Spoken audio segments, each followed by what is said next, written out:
हर हर महादेव दोस्तों, कैसे हो आप। आज की वीडियो में हम बात करने वाले हैं ओमकारेश्वर ज्योतिर्लिंग की, जो कि मध्य प्रदेश के खंडवा जिले में स्थित है। और साथ में जानेंगे दोस्तों कि ओमकारेश्वर पहुंचने के क्या साधन है, वहां रुकने की क्या व्यवस्था है, वहां भोजन की क्या व्यवस्था है। साथ में जानेंगे दोस्तों कि आप ओमकारेश्वर में कहाँ कहाँ घूमें। अंत में जानेंगे दोस्तों कि इस यात्रा में आपको कुल कितना खर्चा आएगा। बिना विलंब किए दोस्तों आज की वीडियो की शुरुआत करते हैं। तो ओमकारेश्वर ज्योतिर्लिंग, जो कि मध्य प्रदेश के खंडवा जिले में मां नर्मदा नदी के तट पर स्थित है और 12 ज्योतिर्लिंग में चौथा ज्योतिर्लिंग माना जाता है। ऐसी मान्यता है कि कोई भी तीर्थयात्री सारे तीर्थ कर ले, किंतु अगर वह सारे तीर्थों का जल यहाँ आकर नहीं चढ़ाता है तो उसके सारे तीर्थ अधूरे माने जाते हैं। अब बात करते हैं दोस्तों कि ओमकारेश्वर कैसे पहुँचा जाए। तो दोस्तों ओमकारेश्वर पहुँचने के लिए आपके पास 3 विकल्प है। पहला विकल्प है बाई ट्रेन।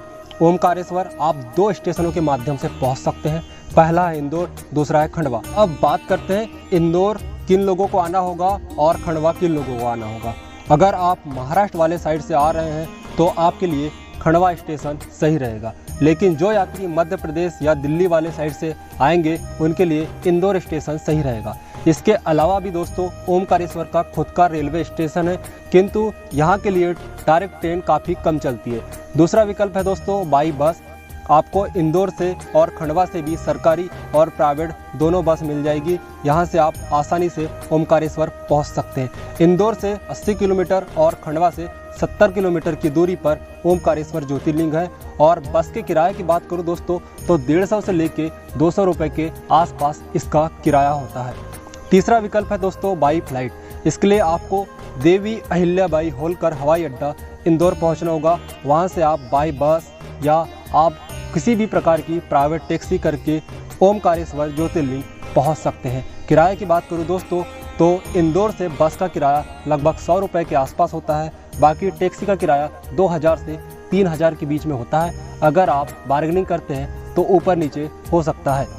अब जानते हैं दोस्तों श्री ओमकारेश्वर ज्योतिर्लिंग की उत्पत्ति कैसे हुई और इसके पीछे की पौराणिक कथा क्या है। पौराणिक कथा के अनुसार राजा मानधाता ने यहाँ नर्मदा नदी के तट पर भगवान शिव की घोर तपस्या की, जिससे भगवान भोलेनाथ प्रसन्न होकर उनको दर्शन दिए और राजा मानधाता ने वरदान में भगवान भोलेनाथ को यहीं निवास करने का वरदान मांग लिया। तभी से यह तीर्थ स्थान ओमकारेश्वर ज्योतिर्लिंग के रूप में पुकारा जाता है। ऐसा कहा जाता है कि यहाँ 33 कोटि देवी देवता परिवार सहित रहते हैं।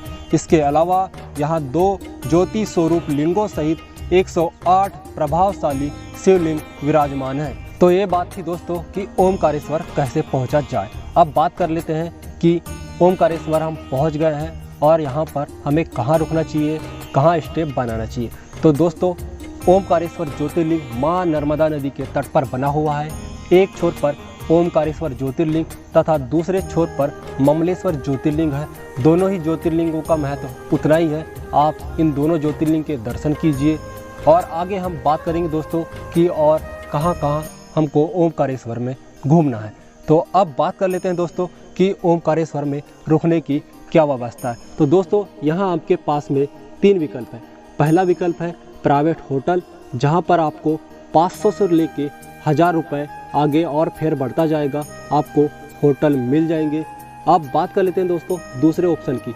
यहाँ पर गजानन स्वामी का ट्रस्ट बना हुआ है, जहाँ पर आपको 400 से लेके 1000 रुपये के बीच में एसी तथा नॉन एसी रूम आपको मिल जाएंगे। साथ में दोस्तों आपको यहाँ पर 35 रुपये की भोजन थाली भी मिल जाती है। अब तीसरे विकल्प की बात करते हैं दोस्तों। अगर आपका बजट कम है तो आप यहाँ पर मंदिर परिसर के आसपास कई सारी दोस्तों धर्मशालाएं हैं, जहाँ पर आपको 150 रुपये से लेके 500 रुपये के बीच में आपको यहाँ पर धर्मशाला मिल जाएगी, जहाँ आप आसानी से रुक सकते हैं। अब बात कर लेते हैं दोस्तों कि ओमकारेश्वर में भोजन की क्या व्यवस्था है, हमको कहाँ भोजन करना चाहिए। तो मैंने जैसे आपको पहले बताया दोस्तों, गजानन स्वामी का एक ट्रस्ट है, जहाँ पर आप 35 रुपये देकर भोजन कर सकते हैं। दूसरा विकल्प है दोस्तों ओमकारेश्वर प्रसादालय, जहां आपको 20 रुपये का टोकन कटाना होगा और यहाँ पे आपको भरपेट भोजन मिल जाएगा। अब बात करते हैं दोस्तों तीसरे विकल्प की। तो यहाँ पर कई सारे रेस्टोरेंट तथा ढाबे हैं, जहाँ पर आप 100 रुपये से लेके 200 रुपये के बीच में आपको भरपेट भोजन मिल जाता है। अब बात करते हैं दोस्तों कि ओमकारेश्वर कैसे घूमें। सबसे पहले दोस्तों आपको गौमुख घाट पहुंचना होगा, जहां पे आप मां नर्मदा नदी में स्नान कर सकते हैं।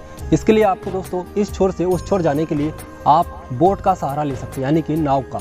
आपको 10-15 रुपए का चार्ज लेके आपको इस छोर से उस छोर पे पहुंचा दिया जाएगा। इसके अलावा दोस्तों मां नर्मदा नदी पे बना हुआ एक काफ़ी बड़ा पुल है, जिससे आप इस छोर से उस छोर पहुंच सकते हैं। दोस्तों आप स्नान कीजिए, इसके बाद में आप पहुंचिए ओमकारेश्वर ज्योतिर्लिंग के दर्शन करने के लिए।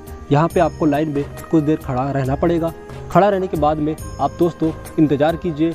इंतज़ार करने के बाद आप दर्शन कीजिए। दर्शन करने के बाद दोस्तों आप बाहर आइए।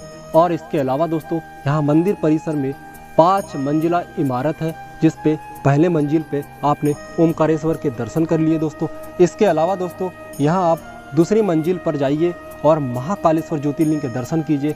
इसके बाद पे आप तीसरी मंजिल पे जाइए, जहाँ पर गुप्तेश्वर महादेव है, आप उसके दर्शन कीजिए। इसके बाद में जाइए आप चौथी मंजिल पे, जहाँ पर सिद्धिनाथ महादेव है, आप वहाँ पे दर्शन कीजिए। और अंतिम मंजिल पे जाइए, जहाँ पर धजेश्वर महादेव का मंदिर है, उसके भी दर्शन अवश्य कीजिए। दर्शन करने के बाद में दोस्तों आप नीचे की ओर आइए और अब आप पुल के माध्यम से या फिर नाव के माध्यम से आप पहुँचिए ममलेश्वर धाम की ओर। ममलेश्वर में आप जाइए दोस्तों और ममलेश्वर ज्योतिर्लिंग के दर्शन कीजिए। और भी दोस्तों ममलेश्वर के पूरे परिसर में छोटे बड़े बहुत सारे मंदिर हैं, आप उनको भी आराम से घूमिए, वहाँ दर्शन कीजिए, कुछ वक्त बिताइए दोस्तों। इसके अलावा भी ओमकारेश्वर तीर्थ क्षेत्र में 24 अवतार, सीतावाटी का घाट, धावड़ी कुंड, अन्नपूर्णा आश्रम, बड़े हनुमान जी मंदिर, खेड़ापति हनुमान, ओमकार मठ, गायत्री माता मंदिर, सिद्धनाथ मंदिर, गौरी सोमनाथ मंदिर, आड़े हनुमान मंदिर, माता वैष्णो देवी मंदिर, चांद सूरत दरवाजे, गजानन महाराज मंदिर, काशी विश्वनाथ मंदिर, कुबेरेश्वर महादेव मंदिर, चंद्रमौलेश्वर महादेव मंदिर, विज्ञानशाला, ऋण मुक्तेश्वर महादेव आदि मंदिर के भी आप दर्शन कीजिए, जो आप पैदल मार्ग से चलकर आसानी से दर्शन कर सकते हैं। अब बात करते हैं दोस्तों कि ओमकारेश्वर घूमने के लिए हमको कितने दिन का टूर प्लान करना चाहिए। वैसे तो दोस्तों आप चाहे तो एक दिन में पूरा ओमकारेश्वर घूम सकते हैं। फिर भी अगर आप यहाँ पर होने वाली 8 किलोमीटर की परिक्रमा, जो कि ओम आकार की शैली में बनी हुई है, अगर आप यह करना चाहते हैं परिक्रमा, तो आपको 2 दिन 1 रात पर्याप्त होगी। आप 2 दिन 1 रात में पूरा ओमकारेश्वर को बहुत ही आसानी से और बहुत ही बेहतरीन तरीके से विजिट कर सकते हैं। अब लास्ट में बात कर लेते हैं दोस्तों कि इस यात्रा में आपको एक व्यक्ति का कुल कितना खर्चा आएगा। अगर दोस्तों खर्चे की बात करूं तो आपको घूमने के लिए किसी भी प्रकार की कोई ऑटो वगैरह नहीं करना है। सारे मंदिर जो भी तीर्थ स्थान हैं वो सारे वॉकिंग डिस्टेंस पर है, तो आपको एक्स्ट्रा खर्चा नहीं आएगा। और खाने पीने सहित दोस्तों यहाँ आपको 1000 रुपये के बीच में खर्चा आएगा, जिससे आप पूरे ओमकारेश्वर को आसानी से विजिट कर सकते हैं। तो दोस्तों ये थी संपूर्ण ओमकारेश्वर की जानकारी। तो आपको वीडियो अगर अच्छी लगी हो तो वीडियो को लाइक कीजिए, वीडियो पे कमेंट कीजिए, वीडियो को शेयर कीजिए, और चैनल पे नए हो दोस्तों तो चैनल को सब्सक्राइब जरूर कीजिए। हर हर महादेव, जय श्री ओमकारेश्वर।